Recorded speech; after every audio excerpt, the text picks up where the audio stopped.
My mama empowered me when I was doing Hanging with Mr. Cooper. Listen to this shit. I'm listening. I'm doing Hanging with Mr. Cooper. Always been a big dude, you know, bigger than the average bear.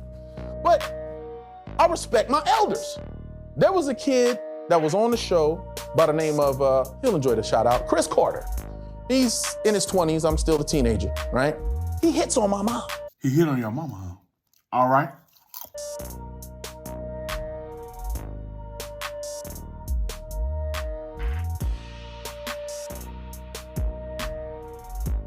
Your mama looks like a Tina Turner reject. Look like she about to sing this song. My mom tells me the story. She goes, yeah, that little nigga tried to hit on me earlier. And I was thinking to myself, right when she said that, I went, damn, that's fucked up. Any mama that's comfortable saying the N-word around their son, normally full of shit. But don't believe me, let her prove that herself. And the next sentence changed my manhood. She said, and I almost made you beat his ass. Nigga, my chest poked up so big. I told you. I told you. I told you. You ain't tell me shit. I didn't even think in my mind I could fuck this nigga up until she said that shit. Women, moms are strong as fuck. Anybody else hearing this bull crap? They're very empowering to their sons if they use their shit the right fucking way. My mama like, you gonna walk me out to the car. I'm like, it's scary as fuck out there. She's like, no, but I got you with me. Oh, shit. I didn't know I was that guy till you said that shit. And I wish a motherfucker would. Now, shout out to Omar Gooding. I haven't watched this entire interview. I just see this clip, and I think it's utter bullshit. The message itself is 100% true. Mothers do empower their sons, but most mothers in the black community, unfortunately, empower them to do horrible crap. Just like this. This man said he was 12 years old, and the guy was 20 years old.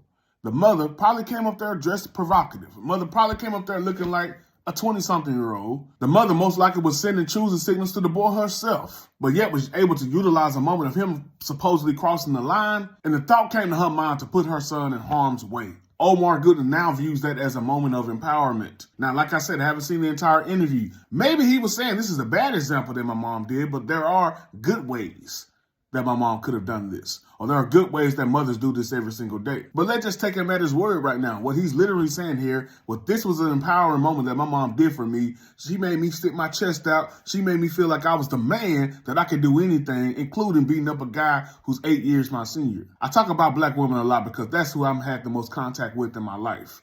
And I know for a fact that I've been placed more in harm's way. The only times in my life that I either had a fight or almost had a fight was centered around a woman. Whether it be a woman in my immediate family, whether it be a woman at school, a woman at a mall, a woman in a parking lot, arguing over a parking spot. It's always centered around a black woman. The saddest part of this video was the comment section. There's woman after woman championing this particular instance. There's women that say, yes, women would teach their sons how to be men. There's no bigger fallacy in the world than the concept that a woman, particularly black mothers, can teach boys how to be men. Let me emphatically say you cannot. If a boy comes out of a single mother household and is reputable or does well with his life, it's an extreme anomaly. But secondly, he probably made it in spite of the things that he went through in that household. Omar Gooding did have his father in his life, supposedly. This was his dad. Dig this. Everybody plays the fool. Yeah, you know, his dad was the original singer of the song. But due to his profession, Omar has stated that his dad was in and out of his life a lot, always on the road. Because I want to spend a little time with my son. Since when?